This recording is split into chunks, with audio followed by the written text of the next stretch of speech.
Hello friends, once again most welcome आप सभी लोगों का अपने इस लर्निंग सेशन में, जहां पर हम लोग बातें करते हैं एग्जाम ओरिएंटेड। आज की बात करें तो आज 22 ऑफ मई है, 22 मई है। अपना एज ऑलवेज सेशन यहां पे हम डिस्कस कर रहे हैं जिसका नाम है करंट अफेयर्स कैप्सूल का सेशन, जहां पर हम लोग बातें करते हैं उन इंपॉर्टेंट क्वेश्चंस के बारे में या उन इंपॉर्टेंट न्यूज़ के बारे में जो हमारे अपकमिंग कॉम्पिटिटिव एग्जाम्स के लिए इंपॉर्टेंट हो सकते हैं या अच्छे मार्क्स लाने में हमारी हेल्प कर सकते हैं। चलिए आज का सेशन स्टार्ट करते हैं, बट स्टार्ट करने से पहले मैं ज़रूर कहना चाहूँगा एज ऑलवेज अभी तक आपने अगर मेरा चैनल सब्सक्राइब ना किया हो तो सब्सक्राइब कर लें इस रेड बटन पर क्लिक करके, और इसको शेयर कर दें ताकि मैक्सिमम लोग इस प्लेटफॉर्म पर हमसे जुड़ जाएं और यहाँ की फैसिलिटीज़ को अवेल कर सकें और हमको भी मोटिवेशन मिले जब लोग मैक्सिमम लोग यहाँ पे जो है सब्सक्राइब करेंगे। ठीक है, सब्सक्राइबर बढ़ेंगे, आप लोगों को भी अच्छे से पता है कि एग्जैक्टली क्या होता है। आगे हम बात करें तो ये मेरा ऑफिशियल टेलीग्राम चैनल है, यहाँ पर आप हमसे ज्वाइन हो सकते हैं। यहाँ पर जो भी चीज़ें मैं डिस्कस करता हूँ डेली मैं उसका PDF शेयर कर देता हूँ इस प्लेटफॉर्म पर। आगे बात करेंगे हम लोग यहाँ पे प्रीवियस सेशन में जो क्वेश्चन पूछा था उसका आंसर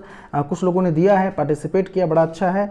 अच्छा लगता है कि जब आप लोग पार्टिसिपेट करते हो, इससे ये होता है कि आप लिखकर आंसर देते हो, और मुझे पता है कि आप जब लिखते हो इसका मतलब आप उसे फिर कभी नहीं भूलेंगे। ठीक है, हाल ही में मृत्यु जो है बॉब वाटसन की मृत्यु हो गई, वो किस खेल से संबंधित थे? तो यहाँ पे अलीजा मैडम ने आंसर दिया है, वेद प्रकाश सर ने आंसर दिया है, राजेंद्र सर ने आंसर दिया है, जावेद अली सर ने आंसर दिया है, प्रज्ञा पांडे मैडम ने आंसर दिया और मधु मैडम ने आंसर दिया है। तो एज ऑलवेज यानी हमेशा की तरह इन लोगों ने पार्टिसिपेट किया, आंसर दिया है, तो आप लोगों को थैंक यू सो मच। और ऐसे ही पार्टिसिपेट करते लिए इसका सही आंसर है बेसबॉल, जो कि सारे लोगों ने आंसर सही दिया है। ठीक है, आगे हम लोग बात करेंगे। यहाँ पे आज का पहला क्वेश्चन निकल के आ रहा है, फर्स्ट न्यूज़ निकल के आ रहा है कि हाल ही में वर्ल्ड बैंक ने कोविड-19 की वजह से दुनिया में कितने करोड़ लोगों के बेहद गरीब यानी एक्सट्रीम पॉवर्टी होने का अनुमान लगाया है।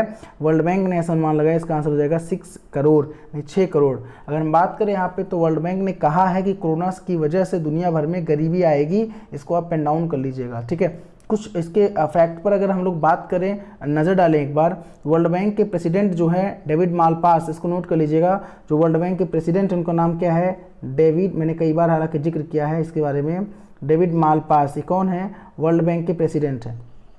तो 19 मई 2020 को उन्होंने कहा है कि कोविड-19 ने विकासशील देशों को तबाह कर दिया, यानी कि जो डेवलपिंग कंट्री है, विकासशील देश हैं, उनको तबाह कर दिया है। ऐसा किसने कहा है? वर्ल्ड बैंक के जो प्रेसिडेंट हैं डेविड मालपास ने कहा है। तो आप गौर करिएगा, मैं यहाँ पे क्या आपको फैक्ट बता रहा हूँ। कोरोना की वजह से दुनिया भर में बेहद गरीबी आएगी, जिससे 6 करोड़ लोग प्रभावित होंगे, यानी कि इससे अफेक्टेड कितने लोग होंगे? 6 करोड़ लोग इससे अफेक्टेड होंगे। वर्ल्ड बैंक पूरी दुनिया के 100 विकासशील देशों की आर्थिक मदद के लिए अभियान चला रहा है। वर्ल्ड बैंक क्या कर रहा है? पूरी दुनिया के 100 जो डेवलपिंग कंट्री हैं, जैसे हमारा जो इंडिया है ये भी डेवलपिंग कंट्री है। ठीक है, हम लोग विकासशील देश हैं, ना कि हम लोग विकसित देश हैं। तो 100 विकासशील जो है देशों की आर्थिक मदद के लिए अभियान चला रहा है कौन? World bank. आगे हम बात करें, इसके तहत 15 महीनों में 100 विकासशील देशों को $160 बिलियन करीब 11,08,000 करोड़ रुपए की सहायता दी जाएगी। ऐसा जो है स्ट्रेटजी है, हम बात करें वर्ल्ड बैंक की। ठीक है, इन देशों में दुनिया की करीब 70% आबादी रहती है, जिन देशों की बात यहाँ पे की जा रही है। बैंक का अनुमान है, यानी वर्ल्ड बैंक का अनुमान है कि इस साल दुनिया की अर्थव्यवस्था में 5% की गिरावट आएगी। ठीक है, 5% जो है क्या हो जाएगा? डाउनफॉल हो जाएगा। पूरे वर्ल्ड की जो इकोनॉमी है, कितना डाउनफॉल होगा? 5% डाउनफॉल होगा अकॉर्डिंग टू वर्ल्ड बैंक। ये भी क्वेश्चन जान लीजिएगा, हाल ही में किसने अनुमान लगाया है कि दुनिया की अर्थव्यवस्था 5% गिर जाएगी? इसका आंसर वर्ल्ड बैंक ने। या वर्ल्ड बैंक ने क्या अनुमान लगाया कि दुनिया की अर्थव्यवस्था 5% गिर जाएगी? दुनिया भर में महामंदी आ रही है। महामंदी का मतलब होता है रेसेशन, मैं आगे आपको बताऊंगा। रेसेशन मतलब जो होता है मंदी का लगा कंटिन्यू, जब कोई चीज़ें जो है कांस्टेंट रहती हैं इस पार्ट पे, तो उसे मंदी कहते हैं। मैं आपको बताऊंगा, ठीक है, क्या होता है। बैंक ऑफ इंग्लैंड ने भी भविष्यवाणी की है कि ब्रिटेन 300 वर्षों में अपनी सबसे खराब मंदी में गिर जाएगा। सोचिए, इतनी बड़ी बात है। अगर हम बात करें, बैंक ऑफ इंग्लैंड ने भी जो है फॉरकास्ट करा है, एक अनुमान लगाया, भविष्यवाणी करी है कि ब्रिटेन 300 वर्षों में अपनी सबसे खराब मंदी में गिर जाएगा। तो ये कुछ स्टैटिक फैक्ट थे या जो फैक्ट निकल के आ रहे हैं इस पार्ट पे, कोई कि वर्ल्ड बैंक ने कोविड-19 की वजह से दुनिया भर में कितने करोड़ लोगों की बेहद गरीब होने का अनुमान लगाया। तो आंसर 6 करोड़, और इसके पार्ट में मैंने कुछ आपको फैक्ट बताया। ठीक है, वर्ल्ड बैंक के प्रेसिडेंट डेविड मालपास, उसका जो हेडक्वार्टर है वाशिंगटन DC में है, यानी डिस्ट्रिक्ट ऑफ कोलंबिया। ठीक है, अमेरिका की बात करें यहाँ पे हम। नेक्स्ट क्वेश्चन में सामने निकल के आ रहा है, नीचे आप देख पा रहे हैं यहाँ पे मेजर जनरल कश्मीरी लाल रतन का निधन हो गया। 16 मई 2020 को निधन हो गया। जो है वो उन्हें किस युद्ध के लिए महावीर चक्र मिला था। ठीक है, ये इंपॉर्टेंट क्वेश्चन है आपके लिए। जो हमारे मेजर बात करें जनरल कश्मीरी लाल रतन जी हैं, 16 मई को उनका निधन हो गया। उन्हें किस युद्ध के लिए महावीर चक्र मिला था? इसका सही आंसर हो जाएगा भारत पाकिस्तान युद्ध 1971 के लिए जो है उन्हें क्या मिला था? महावीर चक्र मिला था। ठीक है, आगे हम लोग यहाँ बात करेंगे तो 1971 की जंग ईस्ट पाकिस्तान यानी बांग्लादेश से लेकर सैकड़ों किलोमीटर दूर जम्मू कश्मीर के पुंछ में जो है लड़ी गई थी। इसको भी पेन डाउन कर लीजिएगा जो बोल रहा हूँ मैं। 1971 की जो जंग है ईस्ट पाकिस्तान जिसे बांग्लादेश कहते हैं से लेकर ईस्ट पाकिस्तान जिसे बांग्लादेश कहते हैं, ठीक है, से लेकर सैकड़ों किलोमीटर दूर जम्मू कश्मीर के पुंछ में लड़ी गई थी। ठीक है, भारत के 150 जाबाज ने पाकिस्तान के 5000 से ज़्यादा सैनिकों के हमले को नाकाम किया। यानी कि अगर बात करें इंडिया के केवल 150 जो है कौन थे? सैनिक थे, और वहाँ के पाकिस्तान के 5000 जो है सैनिकों को नाकाम किया था, हरा दिया था। उस वक्त लेफ्टिनेंट कर्नल रहे कश्मीरी लाल रतन इसकी अगुवाई कर रहे थे। यानी इसको लीड कौन कर रहे थे? तो उस वक्त के जो मेजर जनरल थे कश्मीरी लाल रतन की बात की जा रही है, जिनका हाल ही में निधन हो गया। हम लोग उनके बारे में चर्चा कर रहे हैं यहाँ पे। ठीक है, तो उनको क्या मिला था? उनको जो है महावीर चक्र मिला था। किस युद्ध के लिए? भारत पाकिस्तान युद्ध 1971 में जो लड़ा गया था उसके लिए। ठीक है, अब बात करें हम पुंछ की इस जंग के लिए उन्हें महावीर चक्र से नवाजा गया था। यानी कि जो मैंने बताया अभी आपको, जम्मू कश्मीर के पुंछ में लड़ी गई थी ये जंग। ठीक है, इसमें 6 सिख बटालियन थी, यानी कि 6 सिख बटालियन थी। सिख बटालियन की बात की जा रही है, जैसे कश्मीरी लाल रतन जी लीड कर रहे थे। ठीक है, उस बटालियन को एक महावीर चक्र के अलावा 5 वीर चक्र और साथ ही battle honour defence of Poonch 1971 से भी नवाजा गया था। एक नाम दिया गया था battle honour defence of Poonch 1971 से भी नवाजा गया था, जो 1971 में भारत पाकिस्तान का युद्ध हुआ था। ठीक है, बाद में यह सेना से मेजर जनरल के पद पर रिटायर हुए थे। कौन? अगर हम बात करें हमारे मेजर जनरल कश्मीरी लाल रतन जी की बात कर रहे हैं। और 16 मई 2020 को यूपी के नोएडा में उन्होंने आखिरी सांस ली, मतलब उनका देहांत हो गया या मृत्यु हो गया, निधन हो गया आप कह सकते हो। ठीक है, तो ये कुछ स्टैटिक फैक्ट निकल के आ रहा था कश्मीरी लाल रतन जी के पार्ट पे, इसको आप पेन डाउन कर लीजिएगा। आगे हम लोग बात करें भारत में आतंकवाद विरोधी दिवस कब मनाया जाता है, यानी कि एंटी टेररिस्ट डे कब सेलिब्रेट किया जाता है। अगर हम बात करें इंडिया में तो उसका सही आंसर हो जाएगा 21 मई को किया जाता है, 21 मई को किया जाता है एंटी टेररिस्ट डे सेलिब्रेट किया जाता है। मैं आपको बता दूं ये इसका मतलब क्या होता है, इसको आप पेन डाउन कर लीजिएगा। आतंकवाद के कारण हज़ारों लोगों को दुनिया में जान गंवानी पड़ी है। सबको पता है कि आतंकवाद कितना कह सकते हो बहुत बड़ा ये भी एक डिजीज़ है। भारत समेत कई देशों को काफ़ी नुकसान उठाना पड़ रहा है आतंकवाद की वजह से। आज भी वही प्रॉब्लम है, वही इशू है जो है एज इट इज़ बनी हुई है। हर साल इस दिवस पर युवाओं सहित समाज के अन्य वर्गों को आतंकवाद विरोधी शपथ दिलाई जाती है। ठीक है, अब ये क्यों मनाया जाता है? क्वेश्चन ये है कि 21 मई को, तो अब जान लीजिए आप, जो हमारे जो देश के 7वें प्रधानमंत्री जी थे मिस्टर राजीव गांधी जी की बात करें हम, 7वें हमारे क्या थे? प्राइम मिनिस्टर थे, प्रधानमंत्री थे। तमिलनाडु के श्री पेरबंदूर में जो है 21 मई 1991 को उनका क्या हो गया था कि वहाँ के तमिलनाडु के जो आतंकवादी संगठन है ना, वो नाम है लिट्टे, नाम सुना होगा आपने, लिट्टे, वहाँ का जो आतंकवादी संगठन था लिट्टे, तो उन्हें क्या कर दिया था? राजीव गांधी जी जो हमारे देश के 7वें प्रधानमंत्री थे उनकी हत्या कर दी थी। तो इस वजह से भी जो है ये 21 मई 1991 को जो है सेलिब्रेट किया जाता है।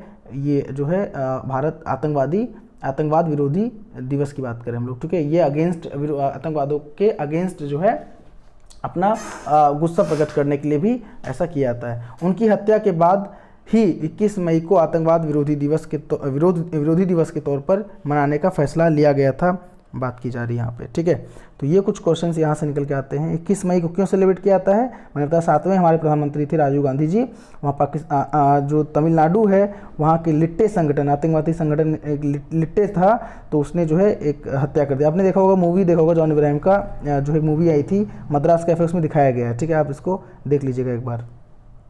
आगे हम बात करें किस भारतीय वाइस एडमिरल को अलेक्जेंडर डेल रिम्पल अवार्ड 2019 से नवाजा गया है। ठीक है, ये देख लीजिए फिर से, किस भारतीय वाइस एडमिरल को अलेक्जेंडर डेल रिम्पल अवार्ड 2019 से नवाजा गया है? तो उसका आंसर है विनय बधवार जी को जो है नवाजा गया है। अब क्वेश्चन यहाँ से ये बनता है कि क्यों नवाजा गया है और क्या है एग्जैक्टली, इसके बारे में जान लीजिए। जो ये अवार्ड है अलेक्जेंडर डेल रिम्पल अवार्ड 2019, तो 18 मई को भारतीय जल सर्वेक्षण यानी हिंद महासागर क्षेत्र में उनके उत्कृष्ट योगदान के लिए ये पुरस्कार दिया गया। यानी कि जो हिंद महासागर है अगर बात करें हम, तो वहाँ पे उनके उत्कृष्ट योगदान के लिए, एक यूनिक जो काम किया है उनके लिए जो है इनको नवाजा गया है इस जो है अवार्ड से। सबसे पहले 2006 में यूके हाइड्रोग्राफी ऑफिस यानी कि UKHO बोलते हैं, हाइड्रोग्राफी ऑफिस द्वारा सम्मानित किया गया। ये जो फर्स्ट अवार्ड बात करें सबसे पहले 2006 में इसको किया गया है। विजेता का चयन यूके हाइड्रोग्राफिक ऑफिस के मुख्य समिति द्वारा दुनिया भर में हाइड्रोग्राफी यानी कि जिसे बोलते हैं जल सर्वेक्षण, हाइड्रोग्राफिक मतलब होता है जल सर्वेक्षण, ठीक है, एंड कार्टोग्राफी और नेविगेशन के मानकों को बढ़ाने के प्रयास के लिए जो है दिया जाता है। 1982 में भारतीय नौसेना में शामिल हुए वाइस एडमिरल के पास जल सर्वेक्षण का अनुभव है। यानी जो हमारे ये एडमिरल हैं इनको बहुत ही एक्सपीरियंस है जल सर्वेक्षण की बात की जा रही है। भारतीय, ठीक है, तो इनको किस लिए दिया गया है? जो हिंद महासागर है वहाँ पे उत्कृष्ट काम के लिए जो है इनको अवार्ड दिया गया है अलेक्जेंडर डेल रिम्पल अवार्ड 2019। किसको? विनय बधवार जी को, ठीक है। और बात करें अगर वो भारतीय नौसेना की, तो इसमें चीफ ऑफ नेवल स्टाफ कौन है यानी नेवी चीफ कौन है? तो एडमिरल करमबीर सिंह है जी हैं। इस समय करमबीर सिंह जी क्या हैं? करमबीर सिंह जी की बात करें अगर हम, तो करमबीर सिंह जी जो है कौन है? वो हमारे इसमें एडमिरल चीफ है। और बात कर रहे थे वाइस जो हमारे भारतीय वाइस एडमिरल जो विनय बधवार थे हैं, उनको देख सकते हैं, विनय बधवार जी हैं ये, तो इनको जो है ये अवार्ड दिया गया है। और करमबीर सिंह जी कौन है हमारे इस समय? नेवल चीफ हैं, ठीक है। Vice chief of naval staff, तो वाइस एडमिरल अजीत कुमार नाम है उनका, Ajit Kumar ji vice chief of naval staff हैं। और नेवी चीफ इसमें एडमिरल करमवीर सिंह है, ठीक है। ये कुछ स्टडी फैक्ट है, डेटा है, मतलब यहाँ से पिन डाउन कर लीजिएगा। आगे हम बात करें संयुक्त राष्ट्र राहत और निर्माण एजेंसी, इसे बोलते हैं UNRWA, United Nations relief and works agency को भारत ने फ़लस्तीन शरणार्थियों की मदद के लिए कितनी आर्थिक मदद की है? तो यहाँ दी है एग्जैक्टली, तो यहाँ पर सही आंसर हो जाएगा आपका 20 लाख डॉलर की बात यहाँ पर की जा रही है, थर्ड ऑप्शन सही हो जाएगा। भारत ने कोरोना वायरस के संकट में शिक्षा और स्वास्थ्य सहित मुख्य कार्यक्रमों और सेवाओं के लिए ये राशि 18 मई को दी है, ठीक है। भारत ने 2019 में UNRWA संयुक्त राष्ट्र और राहत और निर्माण एजेंसी, इसे बोलते हैं United Nations relief and works agency की बात करें हम, तो में अपना वार्षिक योगदान 12.5 लाख डॉलर से बढ़ाकर 50 लाख डॉलर कर दिया था। आपको बता दें ये वो फ़िलिस्तीन शरणार्थी हैं अगर बात करें हम, जो 1984 युद्ध के दौरान अपने घर छोड़कर भाग गए थे या जबरन निकाल दिया गया था। 1984 में जो युद्ध हुआ था उसके दौरान की बात यहाँ पे की जा रही है। तो यह सहायता राशि फ़िलिस्तीन में भारत के प्रतिनिधि यानी कि सुनील कुमार ने संयुक्त राष्ट्र एजेंसी को दी है। तो भारत के जो प्रतिनिधि हैं अगर बात करें हम, सुनील कुमार जी फ़िलिस्तीन में, तो ये उनको दी गई है उनके द्वारा। कितना? 20 लाख डॉलर, यानी कि अप्रॉक्स अगर हम बात करें लगभग 15 करोड़ 14 लाख रुपए अगर हम बात करें, ठीक है ना। ये चीज़ यहाँ पे पिन डाउन कर लीजिएगा। तो I hope it's a crystal clear, आपको यहाँ पे दिक्कत नहीं होगी, ठीक है। आगे हम बात करें, एक क्वेश्चन निकल के आया सामने, in which state has the Mi Annapurna initiative been launched, यानी मी अन्नपूर्णा पहल किस राज्य में शुरू की गई है? तो उसका सही आंसर है, हम बात करें तो महाराष्ट्र। जो प्रवासी मजदूर हैं उनके लिए ये योजना स्टार्ट की गई है मी अन्नपूर्णा, ठीक है। किसके लिए? जो प्रवासी मजदूर हैं उनके लिए स्टार्ट करी गई है। आगे हम बात करें महाराष्ट्र की बात करें तो वहाँ के जो चीफ मिनिस्टर हैं उद्धव ठाकरे, सबको पता है, कैपिटल मुंबई है। गवर्नर की बात कर लें भगत सिंह कोश्यारी जो है वहाँ के कौन है? गवर्नर हैं। ये आप इंडिया मैप में देख सकते हैं, इंडिया मैप में बात करें महाराष्ट्र, ठीक है। ये आपका पार्ट जो है महाराष्ट्र का है, जो रेड पार्ट सर्कल में है, आप इसको देख सकते हैं। अगर हम बात करें बॉम्बे हाई कोर्ट के चीफ जस्टिस अभी हाल ही में दीपंकर दत्ता जी बने हैं, तो इसको पिन डाउन कर लीजिएगा, डेटा है ये आपका। Sanjay Gandhi national park, Gugamal national park and Navegaon national park, ये कहाँ पर है? महाराष्ट्र में, इसको पिन डाउन कर लीजिएगा। और एक अभी हाल ही में बुक जो है, एक बुक लॉन्च किया गया है, शिवाजी इन साउथ ब्लॉक, ठीक है। किसने? The unwritten history of a proud people, written by journalist Girish Kuber. तो गिरीश कुबेर के द्वारा भी एक बुक जो है वहाँ की महाराष्ट्र के हिस्टोरिकल फैक्ट के बारे में बताने के लिए ये जो है लॉन्च किया गया है, Shivaji in south block the unwritten history of a proud people. ये जो है किसके द्वारा लॉन्च किया गया? गिरीश कुबेर के द्वारा। ठीक है। First state to provide free health insurance, तो आपका वो है Maharashtra. First state to provide free health insurance, जीवन बीमा प्रदान करने वाला जो है बात करें मेडिकल पार्ट पे, तो वो कौन सा पहला राज्य है? महाराष्ट्र है। कैपिटल मुंबई सबको पता ही है। ठीक है, तो ये चीज़ आप जान लीजिएगा। यहाँ पे कुछ स्टैटिक फैक्ट और डेटा है इस पार्ट पे मुंबई के बारे। तो ये जो आपका है मी अन्नपूर्णा, तो महाराष्ट्र गवर्नमेंट ने स्टार्ट करी है योजना। ठीक है, ये आपके सामने मैप है महाराष्ट्र का। आगे हम बात करें recently the central government has launched a scheme for 100% solarisation of which city. हाल ही में केंद्र सरकार ने एक योजना शुरू की है किस शहर के 100% सौरकरण के लिए। सौरकरण का मतलब पूरे उस शहर को जो है क्या कर देंगे? सोलराइजेशन कर देंगे। सोलर एनर्जी, सोलर ऊर्जा जो है पूरा सोलर से प्लांट लगा दिया जाएगा, हर जगह लगा दिया जाएगा, ताकि जो है डिपेंडेंसी जो बिजली पर है वो इस पर आ जाए, यानी कि सोलराइजेशन पे आ जाए और हम लोग सनलाइट से क्या करें? बिजली उत्पादन करें, बिजली, और उसको अवेल करें, उसको यूज़ करें। तो बिल्कुल सन की बात यहाँ पे की गई, सूर्य की बात की गई है, तो बिल्कुल यहाँ पे सही आंसर कोणार्क हो जाएगा। आपको सबको पता है कोणार्क कहाँ है, अगर बात करें तो उड़ीसा में है। और कोणार्क के सामने आप देख पा रहे हैं यहाँ पे जो भव्य जो है बहुत खूबसूरत कह सकते हो मंदिर आपके सामने दिख रही है, तो ये आपका है सूर्य मंदिर। कहाँ? क्वेश्चन भी बनता है सूर्य मंदिर कहाँ है, तो आंसर कोणार्क में है सूर्य मंदिर। ठीक है, ये क्या है? सूर्य मंदिर कहाँ का है? कोणार्क का सूर्य मंदिर है। तो ये आप सामने यहाँ पे देख पा रहे होंगे। ठीक है, ये सामने आपके क्या है? सूर्य मंदिर है। कहाँ का सूर्य मंदिर? कोणार्क। ठीक है, ये चीज़। आगे हम बात करें तो नेक्स्ट क्वेश्चन निकल कर सामने हमारे आ रहा है, कोविड-19 की वजह से खुद की अर्थव्यवस्था को आर्थिक मंदी की चपेट में आने वाला दुनिया का पहला विकसित देश कौन सा है? ये देखिए सामने बात है, कोविड-19 की वजह से डेवलप्ड कंट्री जो चपेट में आया है, अगर बात करें तो ये सही आंसर आपका हो जाएगा। यहाँ पे बात की जा रही है जापान। जापान एक ऐसा देश है जो कोविड-19 की वजह से क्या हो गया है कि अर्थव्यवस्था की चपेट में आ गया है। आपका थर्ड ऑप्शन जो है जापान। यहाँ पे जापान की बात कर लें तो आपका वर्ल्ड मैप दिख रहा है सामने। वर्ल्ड मैप में ये हमारा प्यारा भारत है अगर आप देखें, और यहाँ पे आपका जापान है। यहाँ पे देख सकते हैं आप पैसिफिक ओशियन, प्रशांत महासागर इधर दिख रहा है आपको यहाँ पे, तो ये आपका जापान दिख रहा है। ठीक है, यहाँ पे आप देख सकते हैं। आपकी बात करें तो आपका जापान यहाँ पे। अच्छा, आगे हम बात करें यहाँ पे जापान के बारे में, पीएम वहाँ के शिंजो अबे हैं, कैपिटल टोक्यो है, करेंसी येन है। तो ये आप स्टैटिक फैक्ट या डेटा वहाँ का पेन डाउन कर लीजिएगा। वहाँ के अभी प्रधानमंत्री कौन है? प्राइम मिनिस्टर शिंजो अबे जी हैं। अच्छा, अब जापान के बारे में बात की जा रही है तो जापान में इससे पहले 2015 में भी जापान में रिसेशन की कंडीशन आई थी। इसका मतलब होता है मंदी, जिसे आप जानते हैं नहीं, मंदी। मंदी मतलब क्या होता है? जब बेरोजगारी आ जाए, लोगों को नौकरियों से निकाली जाए, डिमांड ना हो। अभी मैं आपको अच्छे से समझा दूंगा। ठीक है, जापान में 2019 का चौथा क्वार्टर में, फोर्थ जो क्वार्टर होता है, 6.3% जीडीपी ग्रोथ रेट गया था। ठीक है, अभी क्वार्टर 1 जनवरी से मार्च का 3.4, खैर वो डेटा अलग है, छोड़ दीजिए इसको, आप इस डेटा को मत लीजिए। जापान की बात करें, वहाँ का जो फाइनेंशियल ईयर है जनवरी से दिसंबर होता है। जैसे हमारे यहाँ जो फाइनेंशियल ईयर है वो होता है 1 अप्रैल से 31 मार्च तक का होता है हमारे यहाँ फाइनेंशियल ईयर।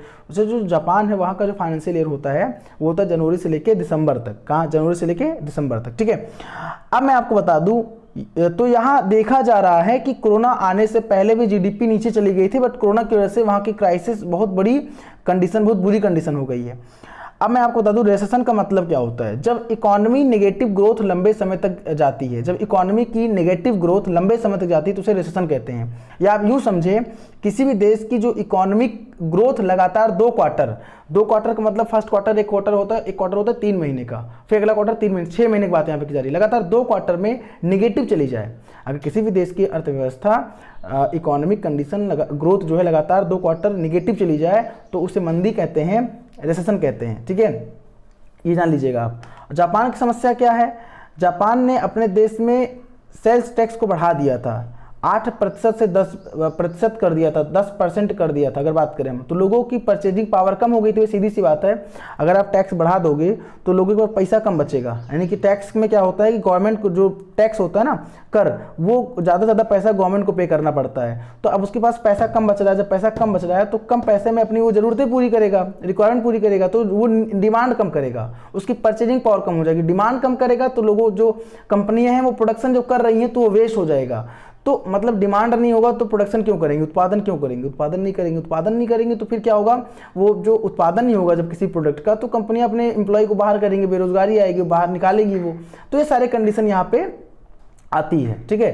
तो इसको समझिएगा आप, ये चीज़ यहाँ पे है। निर्यात आधारित देश होने का खामियाजा, ये भी कुछ इसका स्टैटिक फैक्ट डेटा है कि जापान का सप्लाई चेन काफ़ी हद तक चीन और यूएस के ऊपर डिपेंडेंट था। जापान अभी तक फुल लॉकडाउन में नहीं गया था, जबकि सिर्फ उसने कुछ जगहों पर स्टेट ऑफ इमरजेंसी घोषित कर दिया था। लेकिन कोरोना संकट की वजह से चीन और यूएस में निर्यात कम होता चला गया, जिसकी वजह से जापान पे बहुत बड़ी प्रॉब्लम आ गई। दुनिया पर क्या असर होगा, यह माना जा रहा है कि जापान में इतना बड़ा इंपैक्ट है तो जर्मनी, फ्रांस में यह देखने को जरूर मिलेगा, क्योंकि दोनों जगहों पर नेगेटिव में ग्रोथ रेट है, दोनों जगहों पर।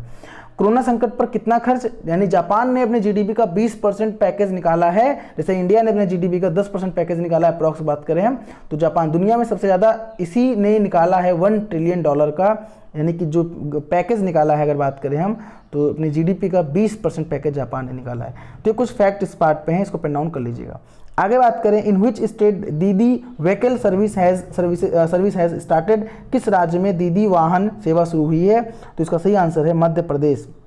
दीदी वाहन का मतलब, वहाँ पे जो एक, वहाँ मध्य प्रदेश में एक जिला है जिसकी बात करें हम लोग, झाबुआ जिला, तो वहाँ पे आदिवासी महिलाएं रहती हैं। तो आदिवासी महिलाओं जो हैं, उनको, जो प्रेग्नेंट महिलाएं, उनके लिए वाहन की व्यवस्था, तो वहाँ की कुछ महिलाओं ने वहाँ की स्कीम के अंतर्गत करी गई है, तो उसका नाम है दीदी वाहन योजना जो है शुरू की गई है, ताकि उनको प्रेगनेंसी के दौरान जो एम्बुलेंस मान लीजिए ना मिले या कोई दिक्कत हो, तो गाड़ी वाड़ी की जो व्हीकल है उस पर कोई प्रॉब्लम ना हो, उनको आसानी से हॉस्पिटल तक पहुँचाया जा सके। वहाँ की जो आदिवासी महिलाएँ हैं उनकी बात की जा रही है। तो मध्य प्रदेश सरकार, मध्य प्रदेश आप मैप में देख सकते हैं, जैसे पीछे देखा था आपने महाराष्ट्र यहाँ था, तो ये आपका मध्य प्रदेश है इंडिया मैप में।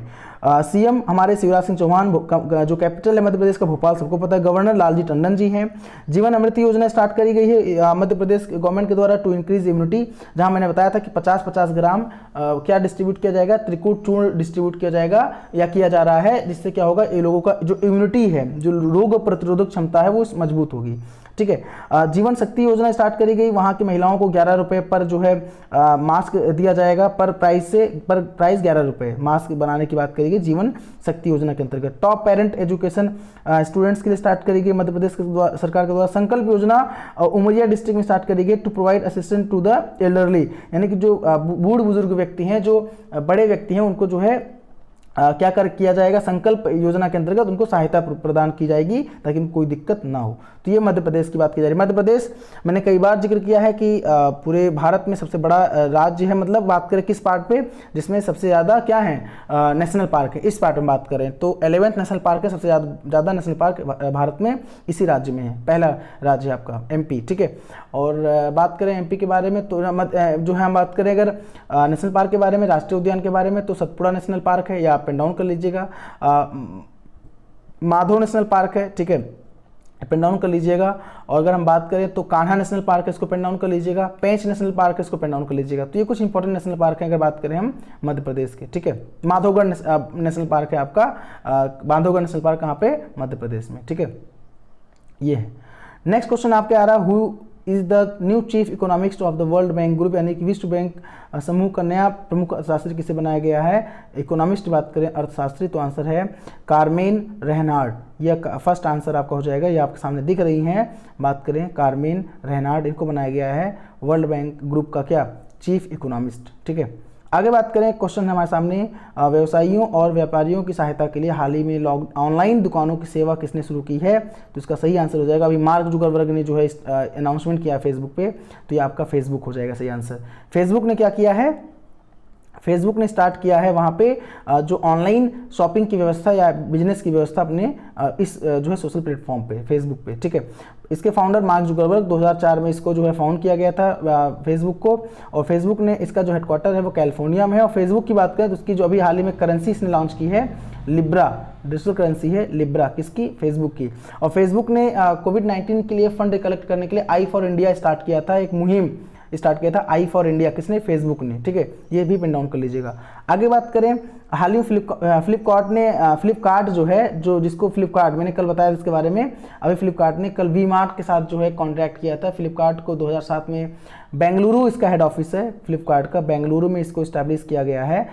सचिन बंसल और विन्नी बंसल इसके फाउंडर हैं, और कल्याण कृष्ण मूर्ति जो है इसके इस समय सीईओ हैं, चीफ एग्जीक्यूटिव ऑफिसर हैं फ्लिपकार्ट के। तो इसने ग्राहकों को डिजिटल मोटर बीमा पॉलिसी प्रदान करने के लिए किसके साथ समझौता किया है?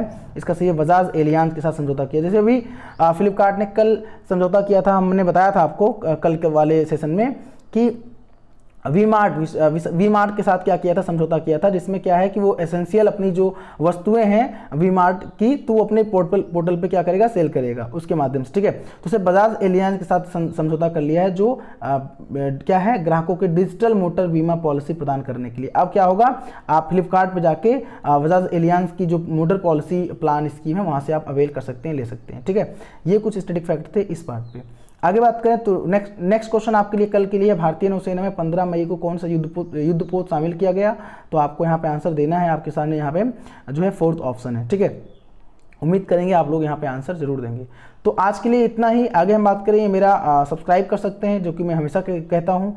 बेल आइकन प्रेस कर दीजिए, अच्छा लग रहा हो लाइक कर दीजिए, शेयर कर दीजिए। आप प्रयास करिए कि मैक्सिमम इस प्लेटफॉर्म पर जो है मैक्सिमम सब्सक्राइबर जोड़िए, मैक्सिमम जो एस्पिरेंट हैं जो तैयारी करते हैं आप कांटेक्ट में हैं, आप उनसे जो है क्या करिए यहाँ पे इस प्लेटफॉर्म पर जोड़िए, ठीक है, ताकि हमें भी मोटिवेशन मिले और आप अच्छे कंटेंट यहाँ पे प्रोवाइड करें। अब बाकी बात करेंगे, इसका जो PDF है वो PDF मैं शेयर कर दूंगा कहाँ पर? अपने टेलीग्राम चैनल पर। ये मेरा जो ऑफिशियल टेलीग्राम चैनल है यहाँ पे मैं शेयर कर दूंगा, ठीक है। तो वहाँ से आप PDF अवेल कर लीजिएगा। बाकी मुलाकात करेंगे आपसे कल नेक्स्ट सेशन में, और बीच प्रयास करेंगे आज हम आपको एक सेशन प्रोवाइड करेंगे जनरल अवेयरनेस का, इंडियन इकोनॉमी के पार्ट पे। कुछ लोगों का डिमांड है सर मॉनेटरी पॉलिसी डिस्कस कर दीजिए, और भी टॉपिक है। बजट मैंने डिस्कस किया ही है, मॉनेटरी पॉलिसी वगैरह डिस्कस कर दूंगा इस प्लेटफॉर्म पर, ठीक है। बाकी जुड़े रहिए, बने रहिए हमारे साथ इस प्लेटफॉर्म पर। मुलाकात करेंगे कल, तब तक के लिए धन्यवाद, थैंक यू सो मच।